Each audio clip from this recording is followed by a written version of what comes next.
G'day everybody, welcome to another episode of BitShares TV. And today we have Ernest from Follow My Vote. Adam, how are you going today? I'm doing well. Great to be here today. Awesome. Well, thank you for being here. Now, I must confess, I don't know a lot about the whole Follow My Vote side of BitShares. So I'm really excited today to learn a lot. I hope the quality of my questions is up to scratch. And if there's anything I'm missing out, feel free to just jump in and include it. But perhaps if you could start us off, perhaps what is like your vision for Follow My Vote, and what do you think is going to come out of this? At Follow My Vote, we're on a mission to restore faith in the democratic process. We're attempting to raise the bar when it comes to the integrity standards of voting systems that are currently in place today, and are pushing for provably honest elections. With the Follow My Vote voting platform, you'll be able to vote in an election and follow your vote all the way to the ballot box to ensure that your vote was cast as intended and counted as cast. But you can also audit the ballot box, the entire results of the ballot box, and every ballot within the ballot box to ensure that the results that are being reported are true and accurate. That's pretty significant. I mean, as recently, in the last few elections here in the United States, federal elections, there's lots of question marks over, are all the votes being counted? What's the little, is it called chaff or Chad, or what's the little... Hey, Chad. Chad, is it? Yeah, whether or not that counts, whether it doesn't count, all this kind of confusion. And this is happening, in the United States federal election. Can you imagine what's happening all over the world, in all these different countries, all these different dictatorships, and you have those quasi-votes and all these kinds of things? There's a tremendous potential here. How do you see it kind of going, and who do you think will be the earliest adapters of this technology? Sure. Well, to your point, I think that it's a worldwide problem. I mean, I really do. I think that there are a lot of different, any democracy throughout, democratic societies throughout the world, could leverage this technology. I think that there's definitely a need for it. I think the spotlight really was put on the integrity of the voting systems that are in place here in the United States around the 2000 election. Like you said, hanging Chad. I think that in the 2000 election, there was a lot of controversy around, okay, at the end of the day, how were the vote? What was the real vote totals, the true vote totals of the candidates within that election? Let's talk a little bit about why the blockchain lends itself so well to voting. Sure.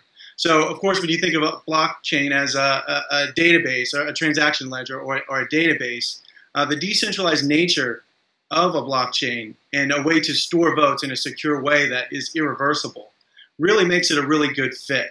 The blockchain, if you think about the blockchain as a ballot box, when users are casting their vote, casting their decisions, and those are getting stored on the blockchain, it is virtually impossible for someone to hack that blockchain and manipulate thousands of votes in one fell swoop.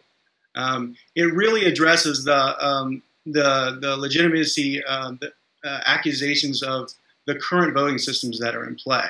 If you look at the research that's out there that's been done, Princeton, for instance, did a study on the Diebold systems that show that with rudimentary computer science knowledge and a few minutes' time, you could hack into one of those systems and manipulate thousands of votes at one time with no one being the wiser. Right, because there are lots of jurisdictions around the world and in the United States that already use electronic voting. The problem is all the software is closed source. There is no way for anybody to have any assurance whatsoever that it has not been hacked. And there's also no mechanism to know, well, if it has been hacked, would people necessarily find out that it had been hacked? This might go on for election after election. People don't know if that problem exists, or if it does exist, whether or not it's been solved. And so It lends itself to a tremendous potential, in the worst case scenario, straight up corruption, or maybe, if we were being a little bit more generous, we could say just a malicious hacker doing something to undermine the democracy of that particular jurisdiction. So when it comes to the voting systems that are in place today, you bring up a good point about legitimacy and really being able to trust the systems to accurately tabulate votes. If you think about the way elections are hosted and the systems that are used, it's really a black box that the general public does not get insight into. So there's no way for us to be assured that the votes were cast as intended and counted as cast. It really is a black box. So we partnered with BitShares to develop you use this latest advanced technology, blockchain technology, develop and cryptography to develop a voting platform that not only is open source, but is completely transparent. Yeah, it certainly makes sense. Blockchain technology provides the opportunity to eliminate a hell of a lot of potential fraud and potential corruption. There's an interesting aspect, though. It also introduces some new issues. So on the front of whether or not your vote has been counted and whether or not you can actually see your vote in real time. So you know it's there, you know it's being counted. You can also change it in real time, which is very interesting. We'll come to that in a moment. But the flip side is it also raises some questions about, well, okay, how do you distribute the private keys, and how do you know if the right people are voting and only people who are allowed to vote? What kind of mechanisms are in place to protect against that kind of fraud? You would download the client, you would install it, and you would actually go through identity verification process where you would say take a government-issued ID, whether it be an ID card, a driver's license, or a passport, and actually have your ID verified by a third-party vendor, and check that against a database of registered voters to ensure that you are who you say you are, and you have been registered to vote. From there, we would, knowing your location, we would know the contests that you're eligible to vote on in that particular election. And we could issue you a ballot that includes those contests, so that the votes that your votes, when cast, would be considered official in the system. So let's talk a little bit now about the concept of real-time voting. I mean, this is pretty new, I guess, with regards to these kinds of concepts, in that the voting can change minute by minute, day by day. What do you think some of the ramifications of that might be? Sure. So what we would like to see is enable the ability for people to vote early and vote often. I think that public opinion does kind of change and evolve as new information is presented to the public. One of the really key advantages, we recently were invited out by the California Association of Voting Officials to present to demonstrate our proof of concept that we've developed to voter registrars at a joint new law conference in Sacramento, California. Out in California, they do a lot of their voting all their voting is paper ballots. A lot of their voting is done by mail-in ballots, so people are voting early. The reality is people will take their ballots, and based on the information they have available to them today, will make a decision on who they want to vote for. They may cast their ballot, but in the days leading up to the election, information can be revealed. People can learn more about the candidate. They could have a debate with a friend or family member and change their mind, but yet they're in a situation where they've already cast their ballot and by mail, and they can't go and update their vote. So at the end of the day, they end up voting for someone that they truly don't support. That's a very cool feature. I also see another aspect which I think would be very, very positive, especially with the American first-past-the-post voting system.